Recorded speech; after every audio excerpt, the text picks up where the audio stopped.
welcome to the Festival of Storytellers.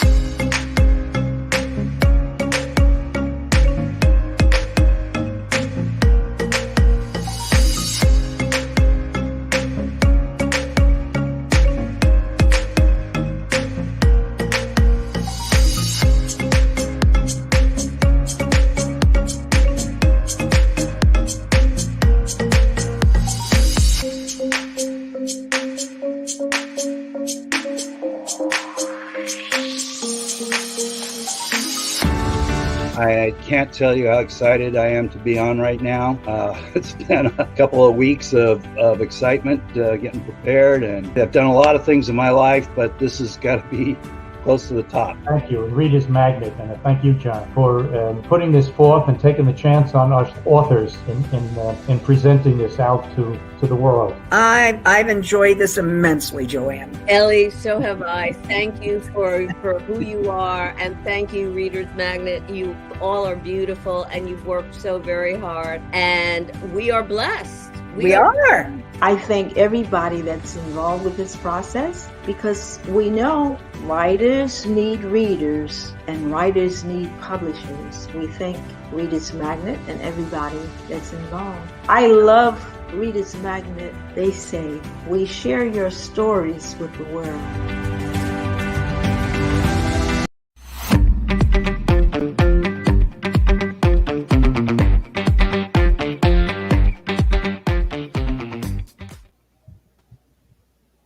Hi there, book lovers. We are another day closer to the second season of the Festival of Storytellers.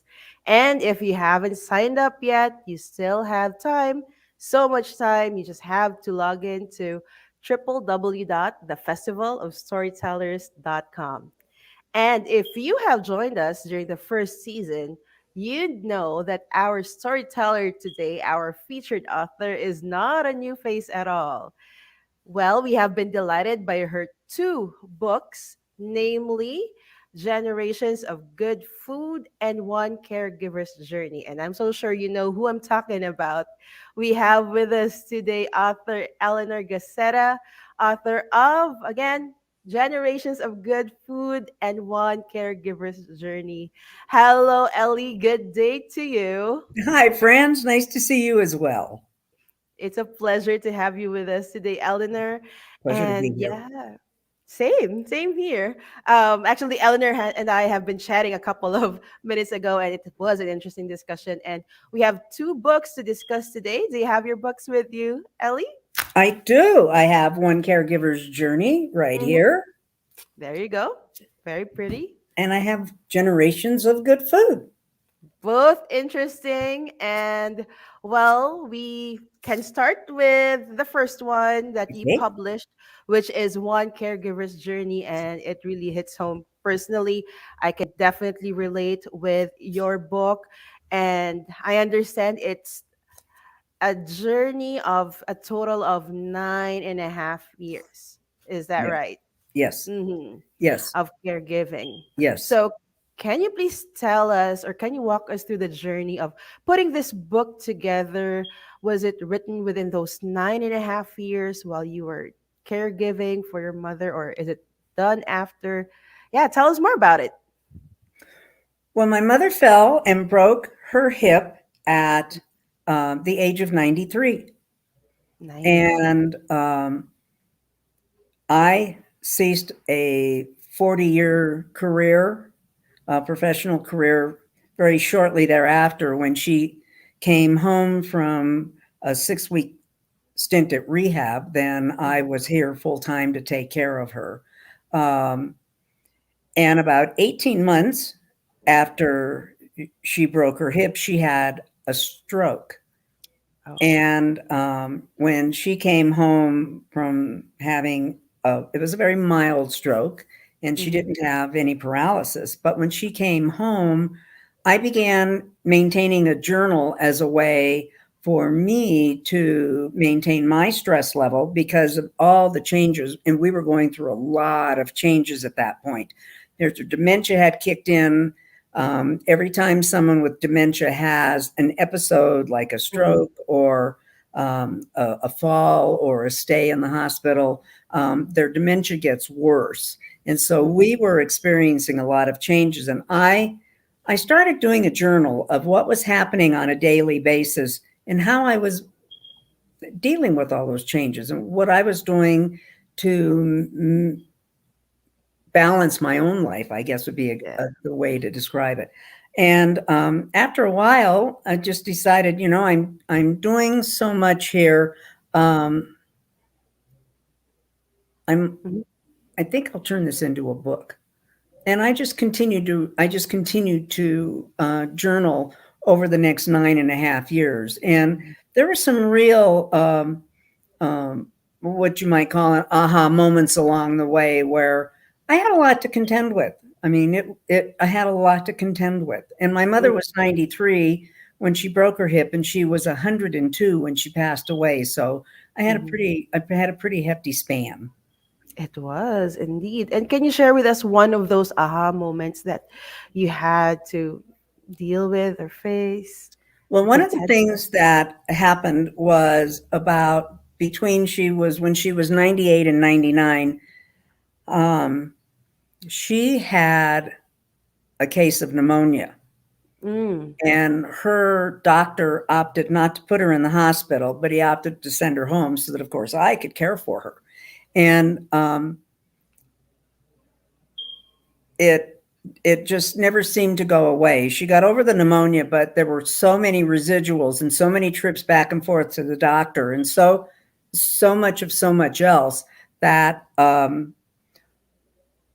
about in the springtime, I had taken her to urgent care 3 times in one 7-day period and to the doctor twice in that same 7-day period.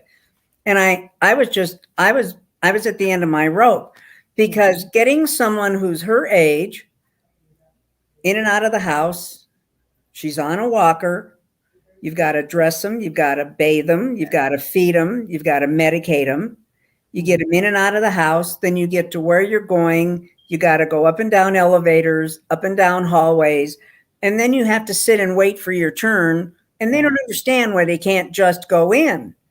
And I was just truly at the end of my rope. I mean, just didn't know what else to do. She couldn't hear, so we were hollering or spelling. My mother could spell. If you spelled something, she could figure it out in her head. But I called a friend of mine who was a social worker at the local hospital-based hospice, which I ended up using eventually. But she said to me, "Why aren't you using the concierge physician service in your area?" And that's where a nurse or a doctor or a physician assistant come to your home and treat her. And so from the time she was about 98 until the time she passed away, every month a physician assistant or the doctor would come and check her. They'd see her. If she was sick in between, I just made a phone call and somebody would come. She never left the house again. If she needed blood work, they came and took it, and she just sat in her couch in her chair, and that was a lifesaver for me. And for those who are watching us right now, for sure, a lesson has been imparted, right? That there are options that can make it easier. There are options, and it takes some time. Her insurance was covered this particular entity, and don't wait like I did until you're at the end of your rope to look for an option.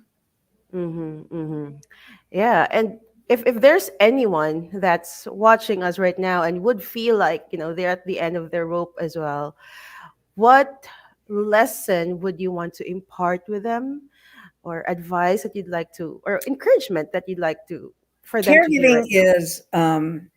Caregiving is a temporary gig.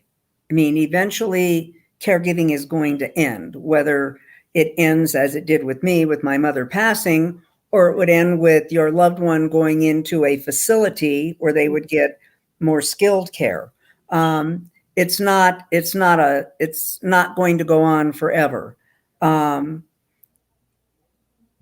not everybody is cut out to be a caregiver, and it's okay it's okay to admit that this isn't your thing. I I don't really have. Everybody has to take this journey in the way that suits and fits them. I know since surpassing the whole routine of making 3 meals a day, and your whole life is consumed while you are a caregiver, and you are consumed with how can you make this person's life not necessarily better, but to give them a quality, Yeah. because so often they don't have a quality. And if you go into a lot of facilities, you don't see any smiles. It's not clean. And those were the main points for me, was to make sure that she had quality. And she did. She did. She was happy. My mother was very, very happy. She sang all day. She was happy. I read on Instagram the other day where someone asked if people with dementia suddenly become bilingual. Mm. And the truth of the matter is that my mother spoke more in Italian when she was in my care than I ever remember. She never did speak Italian, but she Mhm. did. And I learned a lot of Italian while she was here. Something worth remembering, Yeah, and yeah, a very fond memory for sure. And yeah, there you have it. I mean, it's a privilege to be able to take care of a sick parent or family member, and just like what Ellie said, it's not gonna last forever, right? At some no. point.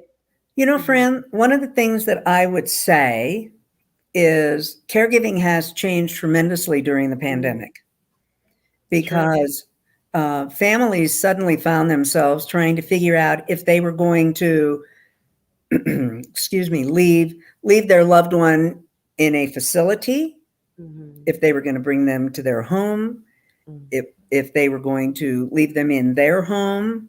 Mhm. And a lot of families found themselves rushing because they knew we were going to go into a lockup, and they knew that that would mean they wouldn't see them. Um, they would rush into the nursing home and take them out. And then they'd have children at home. So I think there's a lot that people need to learn. Mhm. And the pandemic has just changed caregiving tremendously. Mhm. There's a lot of millennials who are now caregiving. There's a lot of kids between the ages of 8 and 18 who are caregiving, and Yes. families have been upended. And that's why this book is kind of like a handbook of the stages and the realities and the changes and the challenges of being a caregiver. Yeah. So one caregiver's journey. Um, Times might change, but you having that handbook with you, if ever you decide to take on the challenge, it's something. And thank you for putting it all together. I mean, for sure it has helped you with your journaling, but it will help so many people This along it the did way. help me, and it helped me after my mother passed, and I was able then to continue writing for 6 months, and to also journal the changes that occur for Mm-hmm. caregivers after their loved ones have passed. Ah, so it doesn't just end within that journey. I mean, after even the one you're caring for has even passed. So yeah, very relatable, very applicable, and very relevant book that you have there. Thank you so much, Eleanor. So that's one caregiver's journey. And as much as I'd like to transition to your other book, which is um, Generations of Good Food, Eleanor will have another session with us next week, and I'm so sure everyone will be looking forward to it. Um, and thank you for your time. Thank you for sharing that with us Thank today, you. Eleanor. Thank you. And thank you, Reader's Magnet, for putting on the Festival of Storytellers. I think it's just a wonderful event.